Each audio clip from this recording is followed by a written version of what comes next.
پلائی by 70. سوچئے. اب سمجھدار لوگ بیٹھے ہیں, کاروباری لوگ بھی بیٹھے ہوں گے. ہمارے یہاں نارملی سپر اسٹور پہ یا کسی جگہ پر مارکیٹس وغیرہ میں اسکیم لگتی ہے, 25% discount, 50% discount, buy 1 get 1 free, ایک خریدو دوسرا فری.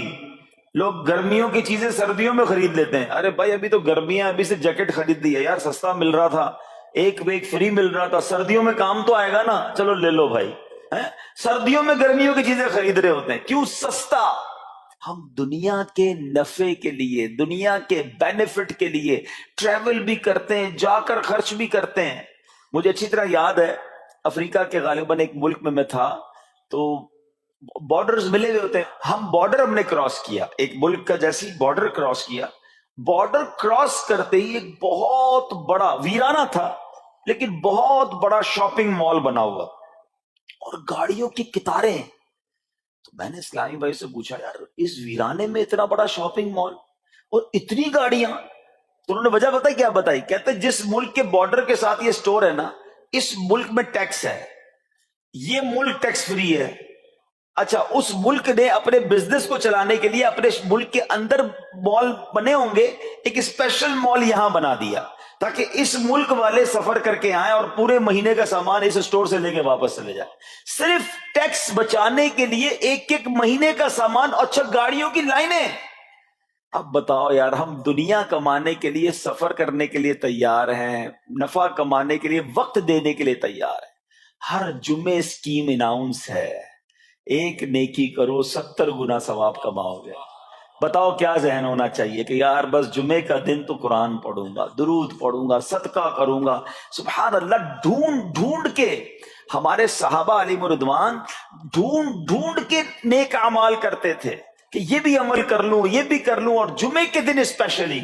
تو اللہ کرے ذہن میں یہ بات بیٹھ جائے کہ میں نے جمعے کو زیادہ نیکیاں کرنی ہیں. اپنے ذہن بنایا ہوا ہے کہ یار پیر والے دن جو ہے نا, میں نے کسی مریض کی عادت رشتہ دار ہے وہاں جانا ہے, یا میں نے جناب سیٹرڈے یا سنڈے کوئی صدقہ خیرات کرنا ہے, کسی کی ہیلپ کرنی ہے. آپ نے کوئی نیکی پلان کی ہوئی ہے ہفتہ اتوار پیر منگل میں, تو کوشش کر کے اس کو جلدی کریں اور فرائیڈے میں کر لیں.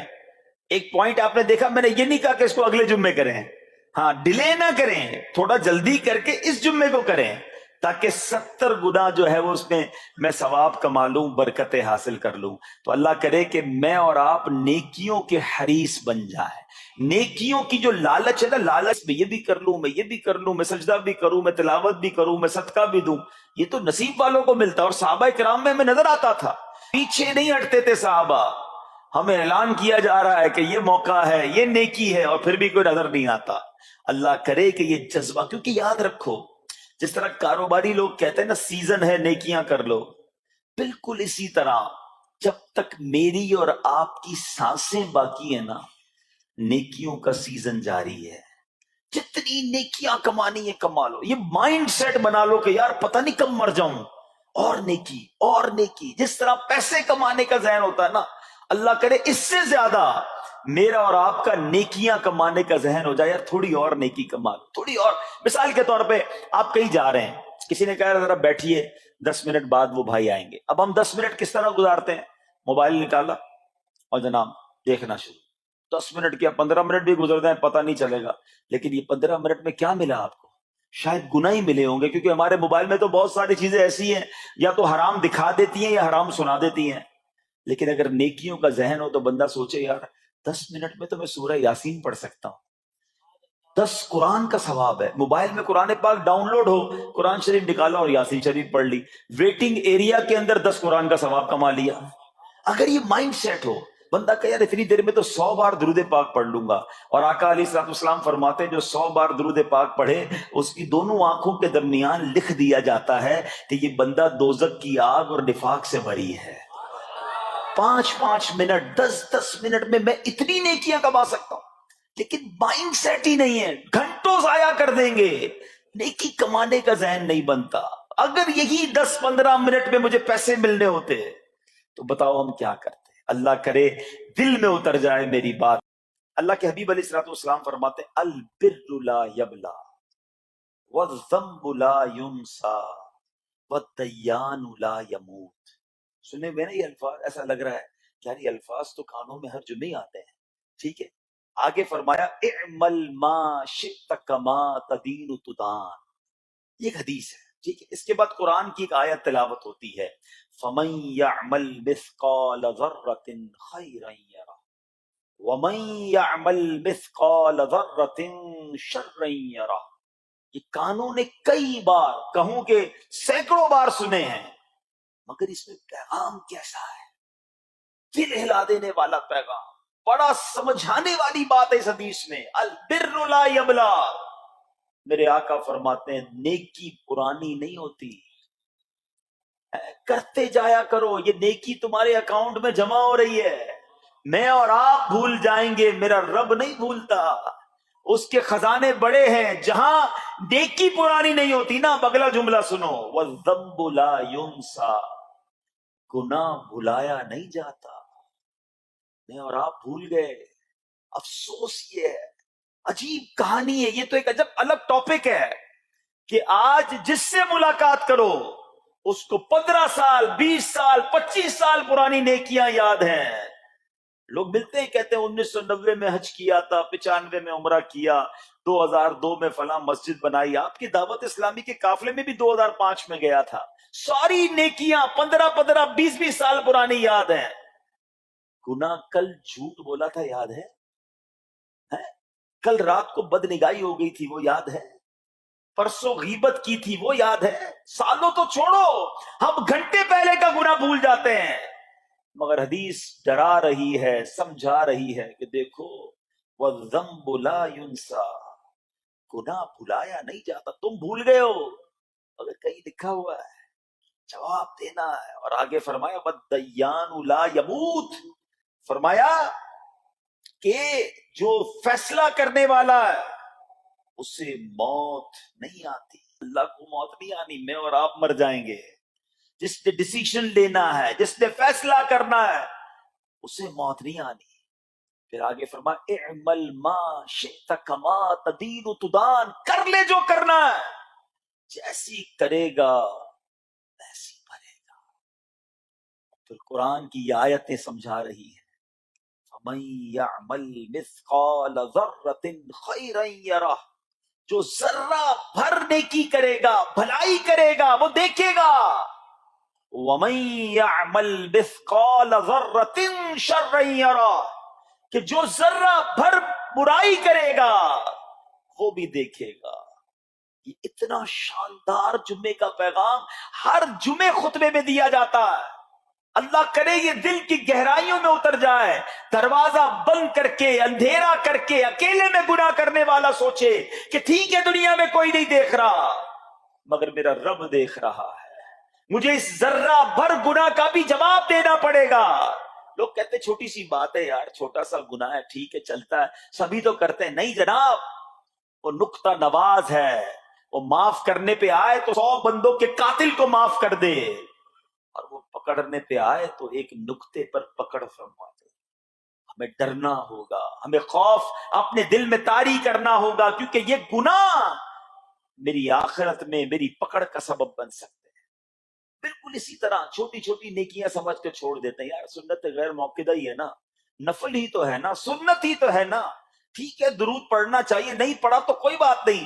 ارے یار کون اجتماع میں جائے، کون درس میں بیٹھے، صدقہ دینا کوئی واجب تو نہیں، زکات تو پوری دیتا ہوں. چھوٹی چھوٹی نیکیاں سمجھ کر چھوڑتے ہو. ارے وہ تو کتے کو پانی پلانے والے کو اس سبب سے بخش دیا کرتا ہے، راستے سے پتھر ہٹانے والے کو بخش دیا کرتا ہے. فرمایا نا البر لا یبلا. نیکی پرانی نہیں ہوگی، کرتے جایا کرو.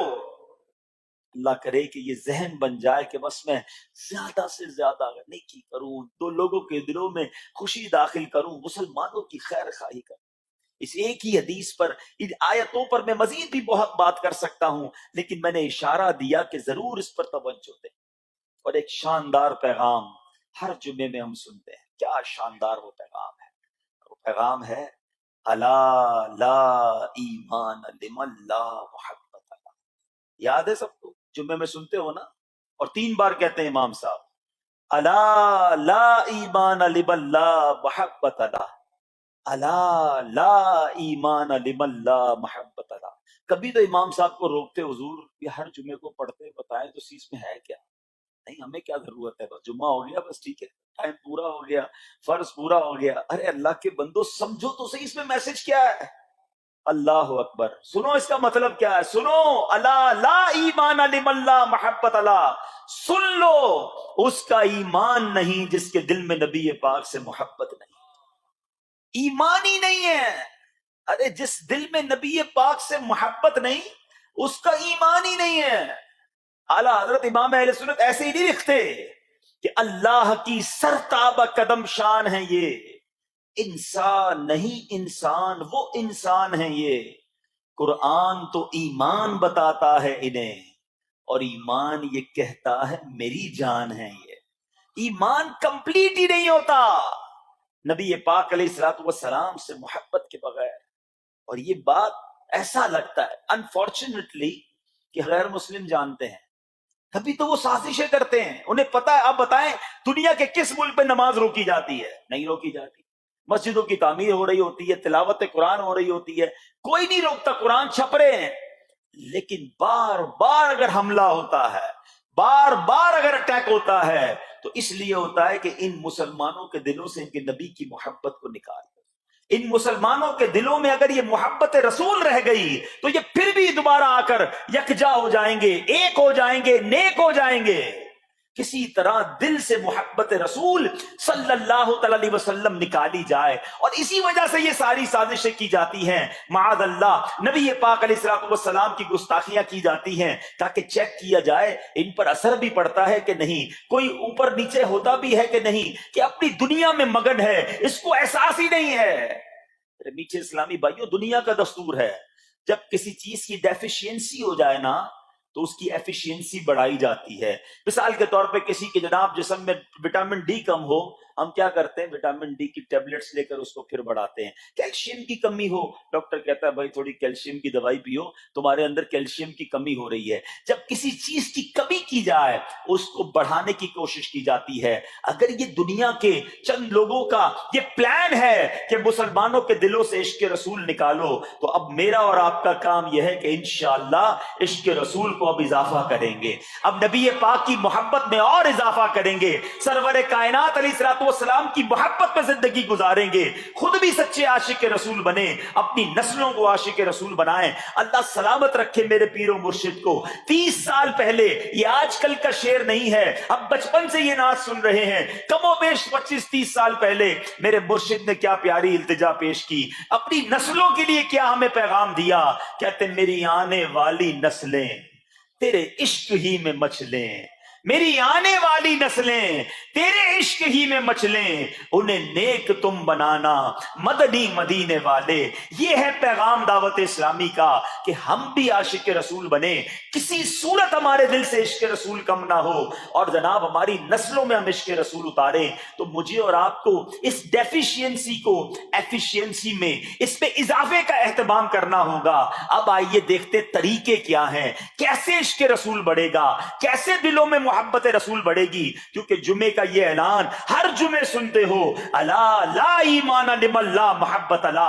وہ ایمان ہی کامل نہیں ہے، وہ ایمان ہی کمپلیٹ نہیں ہے جس دل میں عشق رسول نہیں ہے. تو عشق رسول بڑھے گا کیسے جناب؟ تو دنیا کا بڑا سمپل فارمولا ہے کہ عشق بغیر اطاعت کے کمپلیٹ ہی نہیں ہوتا.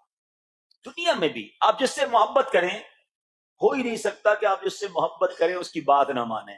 ایسا ہو سکتا ہے کہ میں آپ سے محبت بڑی کرتا ہوں، مانوں گا ایک بھی نہیں آپ کی؟ نہیں جناب. جس سے محبت ہوتی ہے بندہ کہتا ہے آپ کے لیے جہان حاضر ہے، آپ حکم تو کریں، آپ کا فرمان سر آنکھوں پر. یہ دنیا کا دستور ہے. تو اگر آپ واقعی نبی پاک سے محبت کرتے ہیں یا سچے عاشق رسول بننا چاہتے ہیں تو پھر فرمان رسول پر عمل کرنا ہوگا، نبی پاک کے طریقے پر عمل کرنا ہوگا، اطاعت رسول کرنی ہوگی، تبھی آپ سچے عاشق رسول کہلائیں گے. یہ ہو نہیں سکتا کہ ایک طرف تو میں نعرہ لگاؤں کہ غلامی رسول میں موت بھی قبول ہے، اور دوسری طرف نبی پاک کا طریقہ قبول نہ ہو، نہ سچ قبول ہو، نہ مسلمانوں کی خیر خواہی قبول ہو، معاذ اللہ، نہ سنتیں قبول ہو، نہ نماز قبول ہو. جمعے کی نماز میں مسجدیں فل ہیں، کیا عصر کی نماز میں بھی ہوں گی؟ کیا اثر فرض نہیں ہے؟ کیا مغرب فرض نہیں ہے؟ کیا عشاء فرض نہیں ہے؟ میرے آقا فرماتے ہیں جعلت قرۃ عینی فی الصلاۃ، کہ نماز میں میری آنکھوں کی ٹھنڈک ہے۔ ان گستاخان رسول کو یہ جواب دینا ہے کہ تم جتنی نبی پاک علیہ الصلوۃ والسلام کی معاذ اللہ شان میں گستاخی کرو گے، دنیا میں تو نیست و نابود ہو ہی جاؤ گے، مگر تم دیکھو گے کہ تمہارا ہر قدم ہمارے عشق رسول میں اضافے کا باعث بنے گا، ہمارے انشاءاللہ نبی پاک کے قریب ہونے کا باعث بنے گا۔ آؤ نیت کریں کہ آج کے بعد ہماری کوئی نماز قضا نہیں ہوگی، آج کے بعد زندگی نبی پاک کی سنتوں کے مطابق گزرے گی۔ میرا چہرہ، میرا لباس، میرا کردار بتائے کہ میں کس کا امتی اور کس کا عاشق ہوں۔ ارے مجھے بتانا کیوں پڑے میں کس کا امتی ہوں، مجھے دیکھ کر پتا چل جائے۔ وہ شاعر لکھتے ہیں نا، فنا اتنا تو ہو جاؤں میں تیری ذات عالی میں، حضور فنا اتنا تو ہو جاؤں میں تیری ذات عالی میں، جو مجھ کو دیکھ لے اس کو تیرا دیدار ہو جائے۔ اللہ پاک نبی پاک علیہ الصلوۃ والسلام کے سچے عاشقوں میں ہمیں شامل فرمائے۔ جمعے کا دن ڈھونڈ کر نیکیاں کرنے کا دن ہے، تو ہمیں جمعے کے دن مزید نیکیاں کرنے کی اور